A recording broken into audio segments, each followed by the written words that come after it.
All right. Good morning, everyone. It is 8:29 on August 25th, 2022, and this is my pre-market strategy session. So today, looking at the SPY here, that's going to be pretty much the same thing, I think, for the next few days, is that we will be in this sort of support and resistance zone right here, and right here, and right here.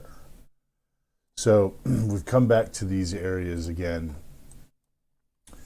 That's where price is now. I wouldn't be surprised to see it bobble back and forth for a few days, probably as many as 7 or 8 days, and then pick a direction.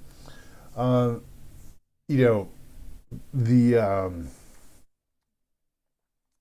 bearish sentiment, that is deserved. The economy is looking really rather bearish for a sustained amount of time, so on and so on. Well, if, and this is just a wait and see, if the market can actually break out of this trend, retest, and then move on, forget about it. Show's over. The bears are, going back into hibernation, and the bulls will run on. This level right here, this resistance level right here, is something that a lot of people have been watching for a long time and waiting. And so there was about a 5% move between the top, if you were putting shorts on right here through this break of this trend line, and in these days in the top right here. You did manage to get, I think, almost a 5% move here from top to bottom. Let's see, from top to bottom. Let's do the snap feature there. Yeah, just shy of 5%, 4.9% roughly. That's pretty decent. I think there is a possibility that it's over. There is a possibility that after the next few days here, the market decides to just turn up and keep going up.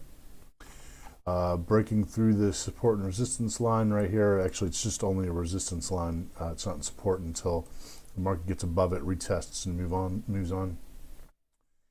And it doesn't have to do it anytime. It doesn't have to do it after a period of consolidation here. You can hit it still and kind of drift down, and then at some point or another, kind of just league sideways for a while. And then who knows? But it is really quite possible that it is over. The bear market is over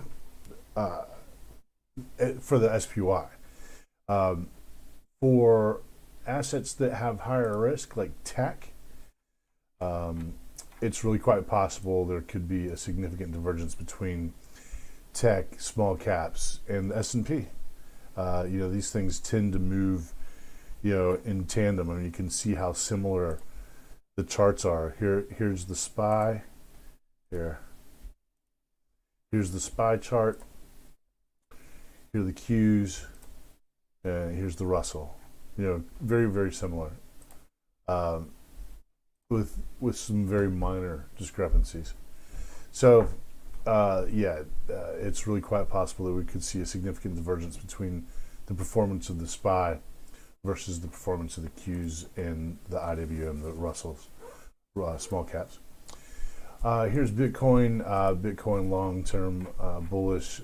Here we have the head and shoulders, and this is a trend line that I put in. I think it was close to, let's see, yeah, I put it in some point in January. Yeah, that's right, of 2022, and it's playing out. Textbook head and shoulders reversal pattern. It is bearish until one day it decides to bottom out and make some kind of a bottoming move that looks a lot like this over here. This bottoming took, let's see, November of 2018 until April of 2019. Oh, it's not bad. I mean, it's actually not too terrible. It's 4 months, But we are only in this stage over here.